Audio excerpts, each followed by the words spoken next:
Robin van den Akker. Timotheus works at the Radboud University of Nijmegen. He's an assistant professor in cultural theory, while Robin works at the Erasmus University of Rotterdam at the Faculty of Philosophy.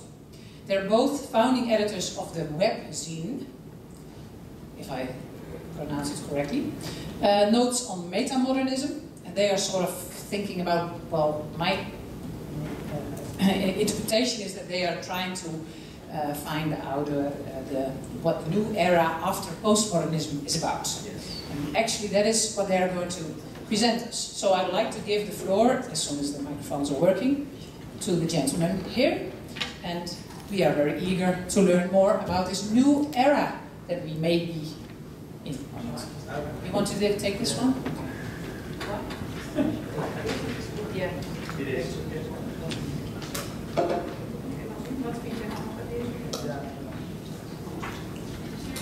Is my microphone is working? Great.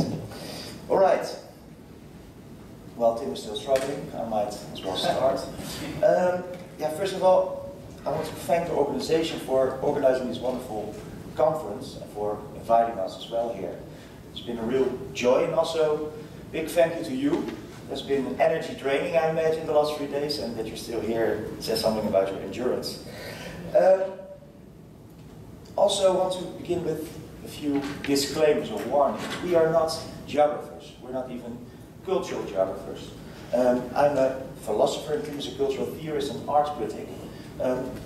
So we will not work within the same tradition as you are working in, but I hope that it will not be too hard for you. I'm sure not. We're not that complicated, I think. Second warning is that we are not very nuanced. We will make a very sweeping analysis of what we think is going on. And because it's so sweeping, we don't really have time to go into all the details. So maybe that's something for after the talk itself, during a beer. So what we're going to talk about is metamodernism, as we call it. Metamodernism is a notion that we use to describe the period that comes, as we think it comes, after the postmodern years. A few years ago we published an extremely flawed article, the article that was referred to here, Notes on Metamodernism in the Journal of Aesthetics and Culture. And that was extremely flawed, but nowadays it serves as some kind of stop, you could say in Wikipedia terms, for our research, but also for the website that we're running. The website is called Notes on Metamodernism, and you can see that there's some kind of collaborative research platform. So the things that we're saying here have emerged on that website, and not only it's not our own analysis, but it is the analysis of the whole team that is working on that website as well. I think it's important to say that as well. So what we're going to do today is talk a bit about metamodernism as a structure of feeling. We want to situate and relate that emerging structure of feeling to all kinds of developments that have been going on in the last decade or so. And then we want to move into how the arts and artists have been reflecting or have been mediating this new structure of feeling that we find ourselves in on a daily basis. And we will do so by looking at 4 developments. First of all, the return of political engagement. Second of all, storytelling. Then we go to post-irony or the new sincerity. And we will stop, finally, after a long day, with affect. So that's what we're going to do briefly. And I guess with Tim. Yeah, can everyone hear me all right, also in the back? It's important, so we'll come to the artists, and we'll come to particular sensibilities or particular movements that we see and have been seeing within the arts, and we'll look at the way in which, or the kinds of spaces that are created by these artists. So that's the end point, I think, of the discussion. This is the starting point. This is what's going on. It's a very odd world. When I was studying, and as you see, we're both quite young, which I guess is part of why a lot of this is very unnuanced still, and in its early terms. When I was growing up in the 90s or studying, late 90s, early 2000s, I was taught that postmodernism is where it ended. That was to say, literature was ending with Bret Easton Ellis or Michel Houellebecq or Friede Jelinek. writers that were critical of the so-called reality produced around them. They would deconstruct, they would ridicule, they would take apart, but what they would not do is build something new. Then suddenly, in the early 2000s, we saw David Foster Wallace. He writes in the early 90s, but he becomes more famous in the 2000s. And this writer says, look, I know all this. I know that Bret Easton Ellis and Welbeck and Evelyn Gilling, that they are right. I know that these guys have gotten onto something. But this is not the end point. And so we see the emergence in literature of what people call the new sincerity. It's a movement that says, as he quotes here, sarcasm, parody, absurdism, and irony are great ways to strip off stuff's mask and show the unpleasant reality behind it. The problem is that once the rules of art are debunked, and once the unpleasant realities that the irony diagnosis are revealed and diagnosed, then what do we do?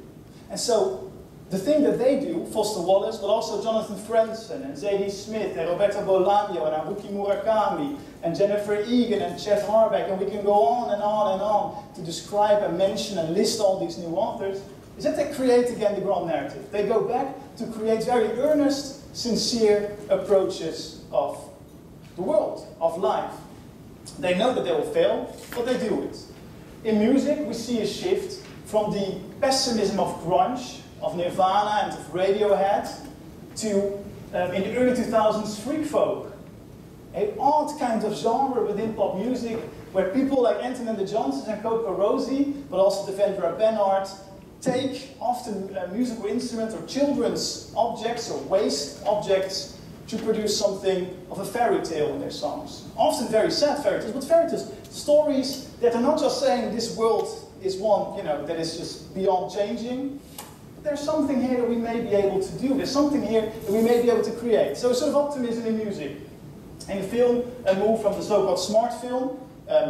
We have to think of early Sam Mendes and Todd Solondz, Happiness and Welcome to the Dollhouse, to the films of Wes Anderson and Michel Gondry and Spike Jonze. Again, films that still carry within them that postmodern irony, and yet at the same time are trying to give us a sense of hope. And so on in architecture and the arts as well, with the wonderful story, of course, of the little clip, the YouTube clip you see in the right bottom, of the crazy guy who starts weeping when he sees a double rainbow in Yosemite Park. Some of you may have seen it. It's definitely worth a watch on YouTube. Yosemite Park, crazy guy, and I think you'll get it. He sees a double rainbow and he goes berserk.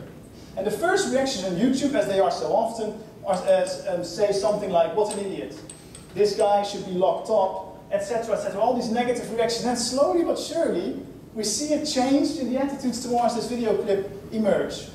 Where people say, yes, he may very well be an idiot, but at least he's happy. Or at least he's found some sense of truth for himself. So truth, there's that odd word. There is a sense of authentic experience that this man has. He's on drugs, apparently, but still there is a sense of authenticity there. And so a change in the attitude. And of course, most famously, we see these things happen in the political and the social field.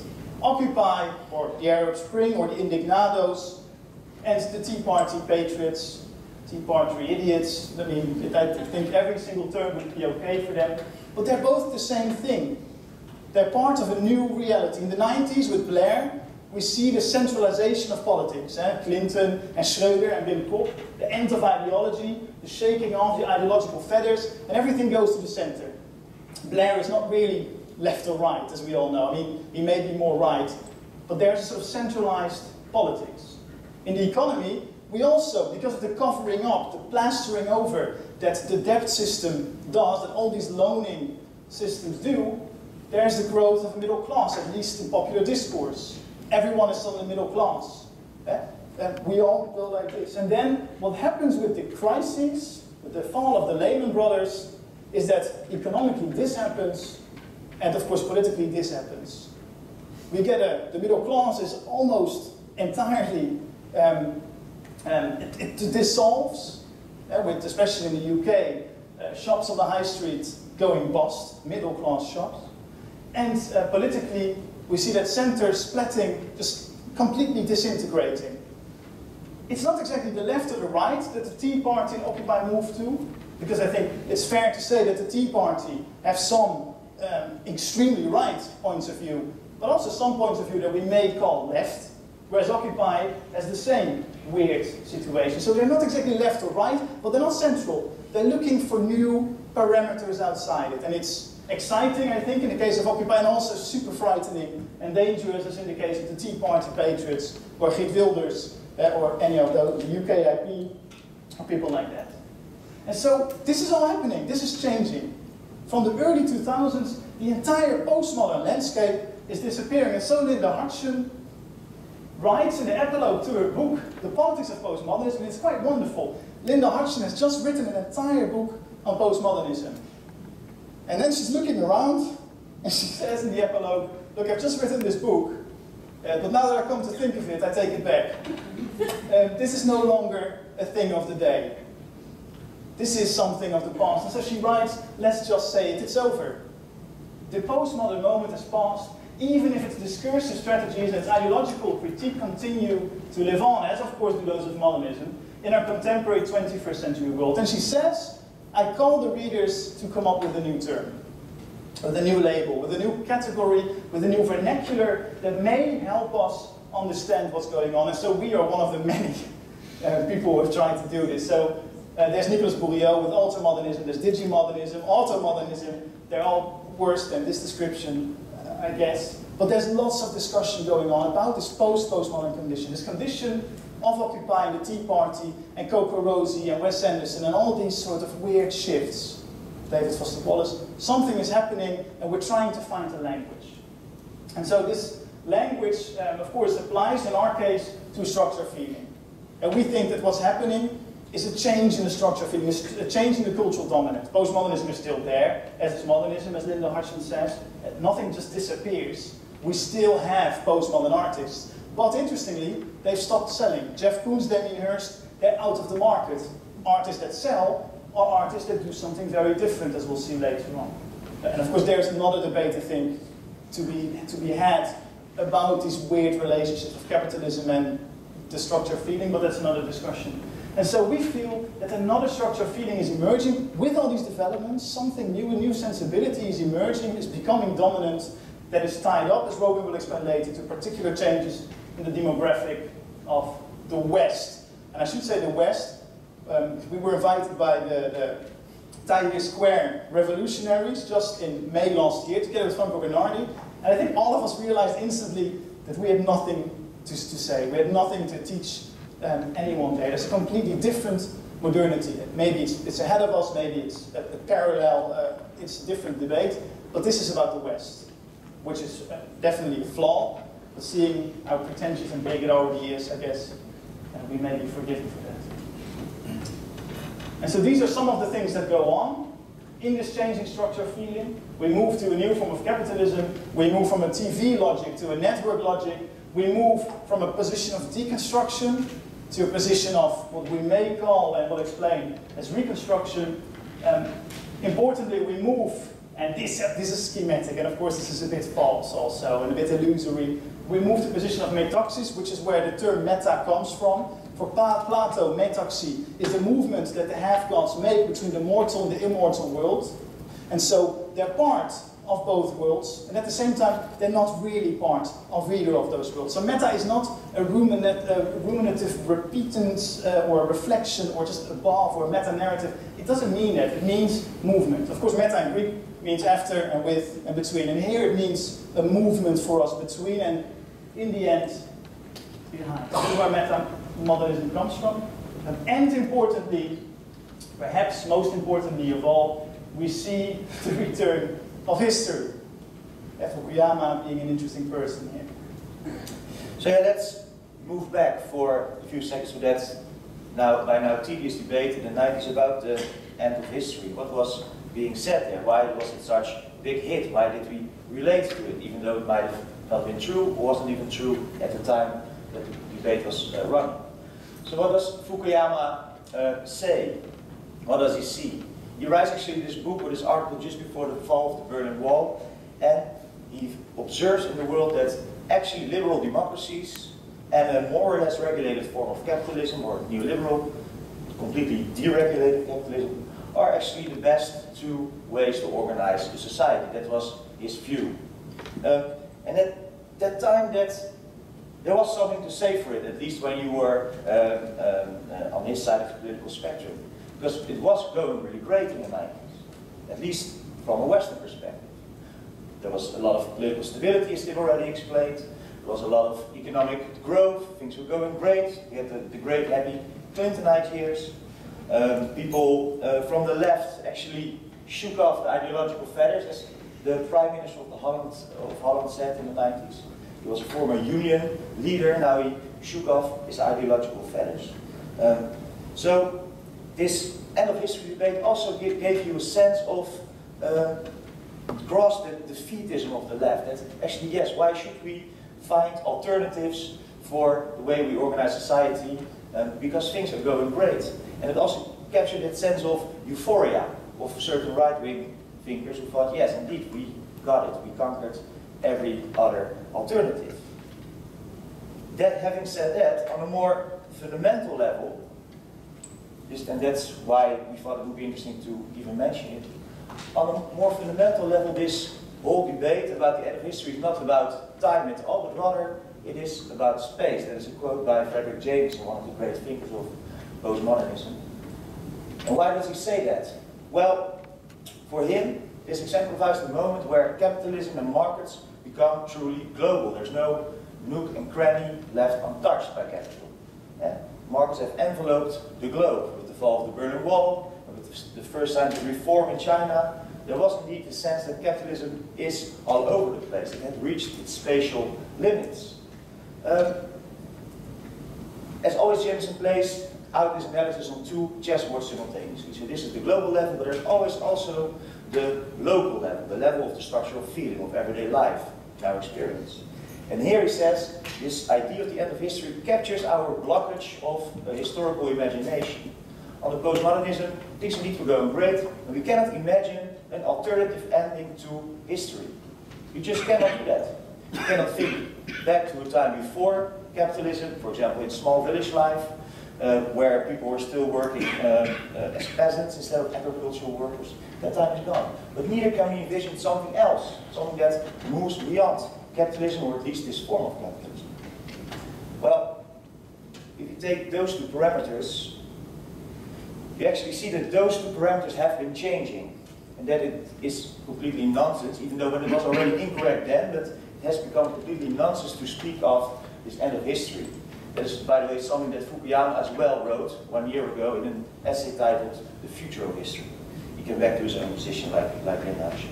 But what is important here is that on the global level, you see actually a whole new logic. Yes, indeed, capitalism has reached a certain limits in terms of spatiality, but whereas in the 90s and even the early 2000s, it was still based on some kind of unipolar, Western, hegemonious world system, you now see all kinds of different forms of capitalism competing for dominance in their region, in their sphere of influence. And they're looking for resources, for example. So not only is there not one pole of capitalism, there are many poles, it's multicentric, but all those poles are not forms of capitalism that are liberal democratic, as Fukuyama said. You have the Confucian version of China, you have the mafia version of Putin, you have the sectarian version of India. What you see is that capitalism can accommodate actually to every other system that is around, as long as it can make a profit. What it says is that there's a whole new logic. So not only the rules have changed, the whole game of the global capital world system has changed. When we go back again to the local level, the level of everyday life, you see that all those crises of capitalism start to affect our experience. The financial crisis, obviously. Tim already explained how it works with the vanishing of the middle class, the illusion of the middle class, basically. And also the various ecological crises. What you see here is that this blockage of the historical imagination, as Jameson said, is not so blocked anymore. Actually, we start to think of alternative ways of organized society again, alternative forms of capitalism, or maybe even forms that are not capitalist at all. For example, in the debate about the commons. And actually, that's a really good example, because with the commons, you see actually this historical imagination coming back. It's the moment of enclosure, at the beginning of capitalism, the closure of communal wealth, and it points towards other forms of organization and ownership that are after capitalism. So that whole debate in itself is really a good example of the coming back of our historical imagination. At the same time, we've seen all kinds of digital revolutions happening. Of course, the mainframe computer is as old as 1940, but the significant moment here is the late 90s, when computers became so cheap and so abundantly available that you don't have just a computer when you were at your work, but also when you were at your home. And now you even have a computer with you wherever you are. At the same time, software became so much more easier to use, so it started to be accommodatable for all kinds of wishes of users. So actually what you see is that computers are changing now, only since the last 10 years or so, 12 years, the real logic of our everyday life and our experience in everyday life. There were some great papers about locative media I saw as well. It's great. And lastly, you see that there's a new generation coming of age, a generation that was born around 1980 or later, and they come of age all around at the end of the 90s, as it were. Tim and I, we grew up in that famous decade about the end of history, but now we face a world that, we were not prepared for this world. We thought, you can graduate, you have a great job, doesn't matter, but actually it is not so great at all. And people that are younger, that are born around the 1990s, they have to grow up in this world that is crisis-ridden and is increasingly interconnected. Something that is completely different, gives a completely different experience than the generations before them. Douglas Coupland wrote a great book, of course, Generation X, you might know it. Recently published a new book, Generation A, about the generation that is born in the 90s. And he called it Generation A because in a sense you have to reinvent all the wheels. You have to reinvent all kinds of established ways of thinking and doing, and you have to change that in accordance to the changed world itself. So that's where I go. Yeah, one last remark. So what you see is that these sort of global crises create some kind of necessity to change, because things as they aren't all that great. So there's a necessity to change. With these digital developments, we see an ability to change, because what is so important about that Web 2.0 is that the 90s, the TV years, are the years of consumption. We get the stuff, we consume it. And although I surely don't want to say that we're not still living in capitalist times and that we're still living in a consumer society, it's a different kind of consumption, because what you can do on blogs and on Twitter is that you can actually produce. You can contribute once again in whatever form, dominated by Prism or whatnot. You can contribute. You can contribute something. You can produce something. Occupy is a flash mob turned political. There's no great ideological schema behind this. There are people that are fed up, that are dissatisfied and say, we've got this one thing in common, like people do with the flash mob, we'll join in and then we'll disperse. Some sooner than others, who stayed on in the tents for quite a while. But it's the idea of a flash mob turning political. And of course the generation of Foster Wallace and everything after that has a desire to change. And so we see very clearly, although schematically, these parameters for this new cultural dominant emerge. And so for us four, So yeah, it's in the 2000s, it's important to say, because it's an attempt to periodize. So what you can see that in the 2000s, we see that all those developments, they're not new, but they start to mature and they start to gel and combine. That's the expression Jameson used to periodize the 60s. And I think the 2000s are in a lot of ways similar or as important as the 60s were. And so they manifest themselves culturally, artistically, we think in four very specific returns. We see the return of a constructive political engagement after the deconstruction of Cindy Sherman and Sarah Lucas and Jeff Koons and Damien Hirst. In the 90s, Julian Waring, we see a very constructive, active political engagement. We see a return to the grand narrative, a return to telling stories, to making things cohere, a return to sincerity after irony, and a return of reflection. This is by Yael Bartena, part of a larger project in which the Israeli artist Yael Bartena calls for Jewish people to occupy Poland. There is, of course, something very odd about this entire procedure. First of all, because Germany first occupied Poland in the 40s. So that was the start of the Second World War, started with Poland, at least according to her. So there's a weird similarity there. Also, it seems very odd if you already have a country to occupy another. And so for her, we see there that there is perhaps a link to the occupied areas in the Palestine regions. There is also something very fascist about saying, look, all Jews, we should go here and we should occupy Poland. And of course, then finally, there's the odd thing that according to the last data, Poland is still the most anti-Semitic country on earth.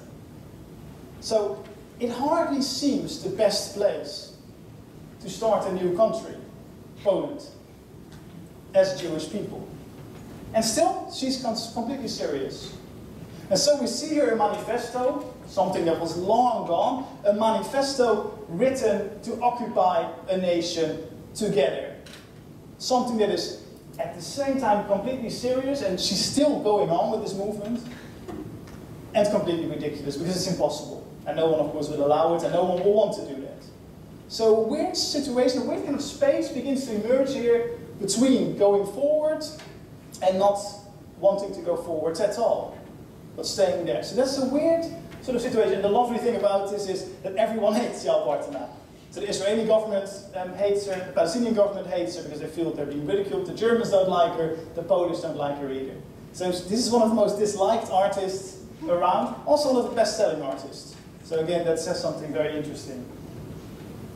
We'll leave this out, Ulva Minde. And this is another very interesting object that does something with space that was almost unthinkable in the 90s. This is by Annabel Dow, the Lebanese-American artist Annabel Dow, which you have the below. Yeah.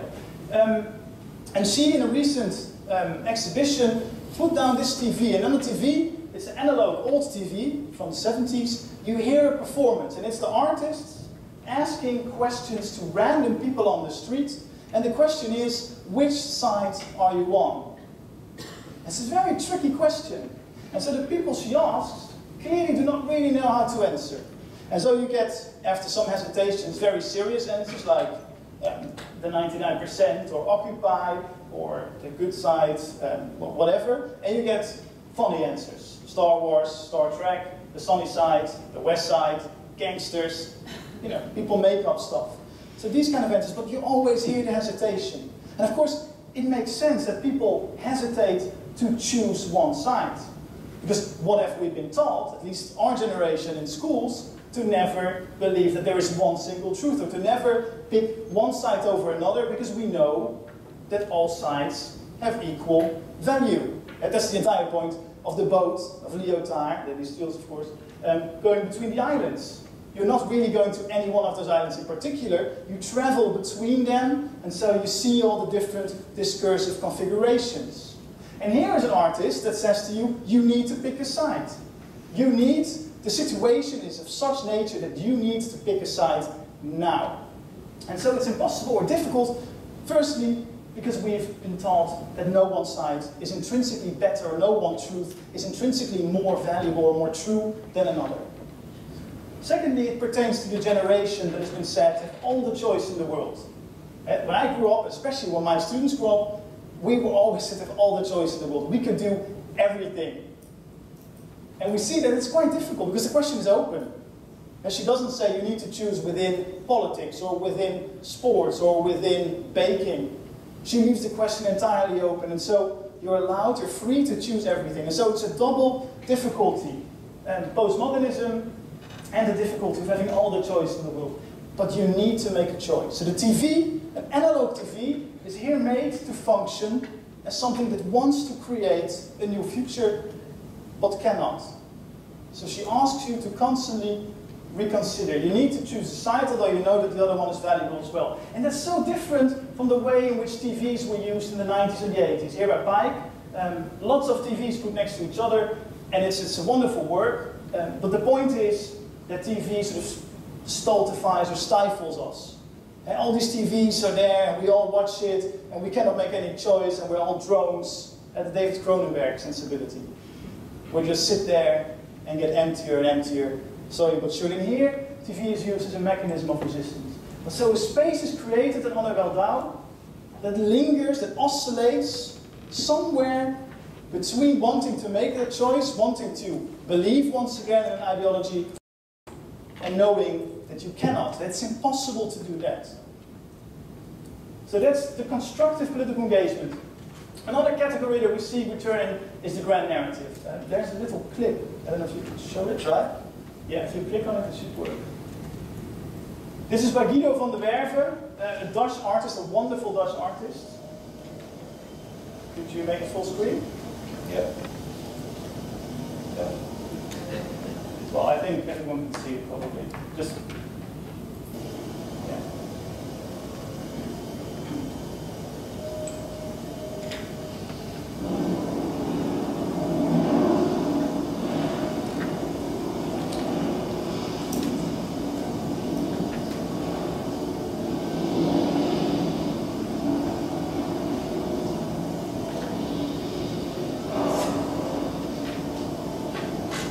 Good. This goes on for a while. We see a little fella walking ahead of an icebreaker, and he's walking on ice. It's hardly the best situation you could be in as a little man. However, he doesn't seem stressed. He doesn't seem worried about this pending doom. He seems to just walk ahead in a relaxed pace, going somewhere. We don't know where, but he's going somewhere. He's not making movements. He's going in a straight line towards us, the camera, but we don't know what's behind us. Maybe he is literally walking towards us. But he's walking steadily, easily, relaxedly ahead of this icebreaker. The title is Everything's Going to Be Alright.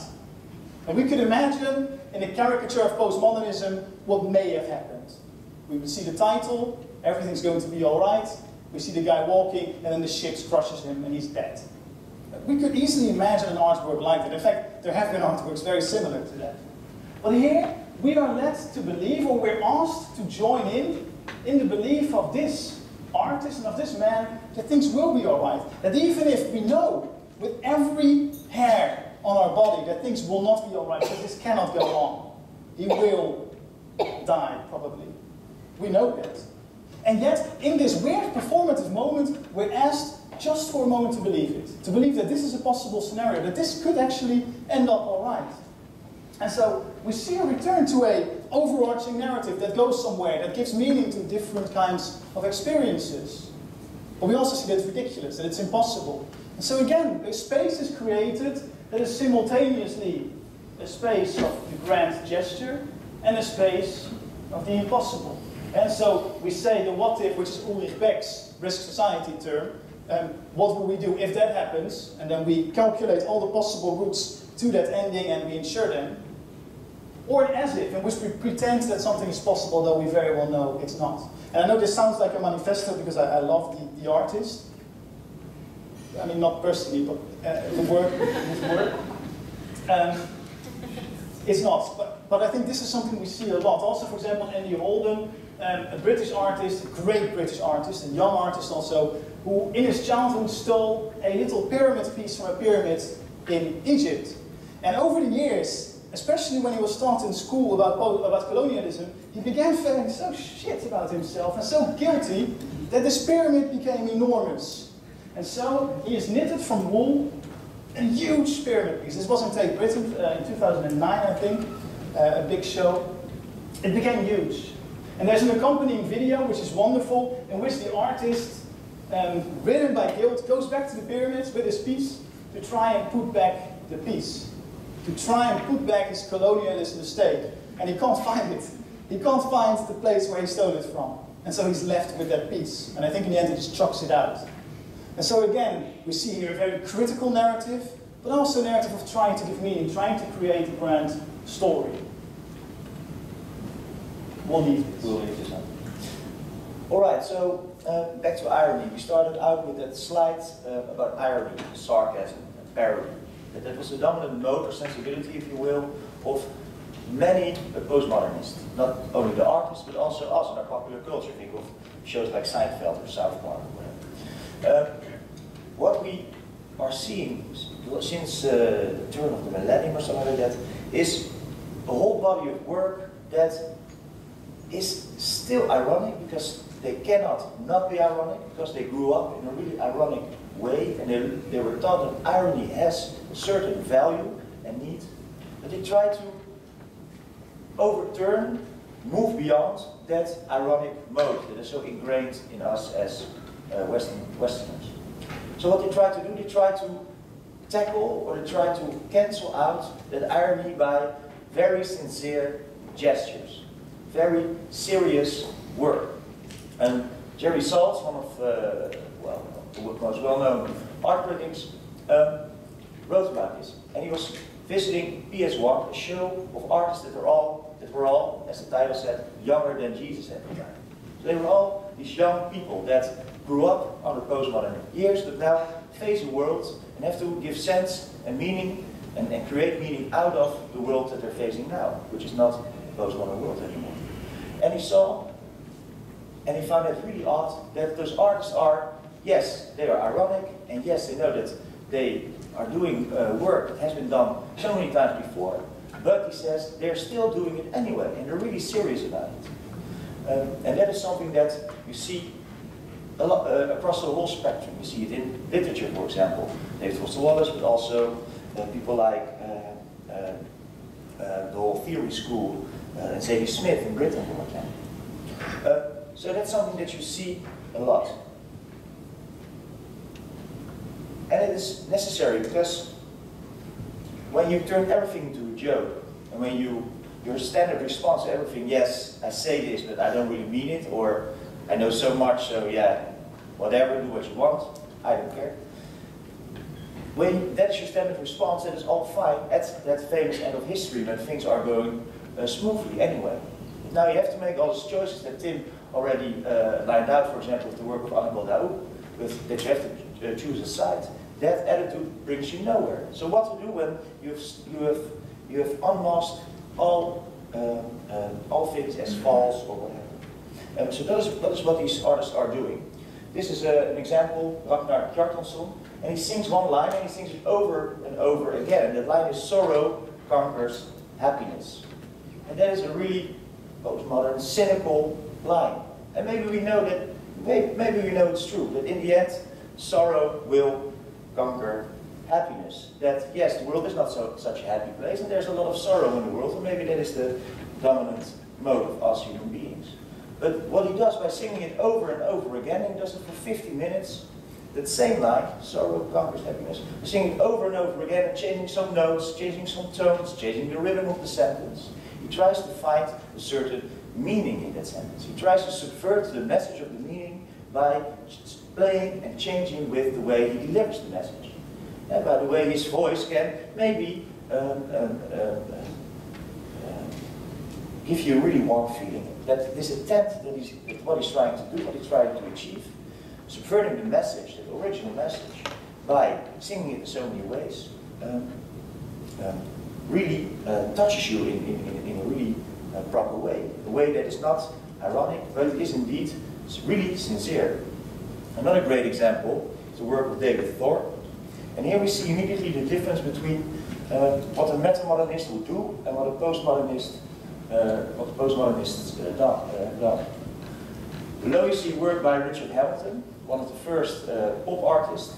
It's from 1956, if I'm correct. Just what is it that makes today's home so appealing, so interesting? The other way around. And it's really an iconic work. And on top of that, you see, on top there you see David Thorpe, a work from 2002, Covenant of the Elect. And what is so interesting that these artists, they use the same techniques. They use collage, and they use all kinds of things that they find to create a certain world. And even the composition of this work is more or less the same. You have the sloping line here on the left, you have a certain plateau that supports the respective worlds. But you also see directly that these have a whole different meaning. Richard Hamilton is really ironic. And he looks at the world around him, that blossoming consumer society that was really coming to its own at that time, and he starts to deconstruct it, to criticize it, to make a joke out of it. Of course, you can have this fantastic spick and span room, but actually it's a big joke. What David Thorpe is trying to do, he's constructing a whole new world, a world that is all about self-sufficiency, for example. But he does that by using all kinds of elements all kinds of worlds of the past that have failed or were fictional. There are all kinds of fictional worlds like the reference to the Far West, the Indian and cowboy stories. The reference to Nietzsche and nihilism. He uses religious motives. He has reference to fascism, to communism, and also to capitalism itself. And what he's trying to say is that, yes, indeed, all attempts to create a new world are dangerous, they're based on a lie, they might not work, but let's try it anyway. And then he starts to create a whole series of these kind of works. The second is, of course, that it is completely sincere. The Covenant of the Elect is about this world, the Covenant of the Elect. There is no ironic undertone here. The irony is in the way how he uses the reference to all the other fictional worlds. I think we need to wrap this up. Yeah, we're going to wrap it up. The Dutch article Vermeulen was more or less the same. Then the last thing is affect. Let's give a good example. Then it's also played. It's 1 minute. This is quite nasty. It's very famous, but it's also quite nasty. So if you're not keen on violence, then I don't want to watch this.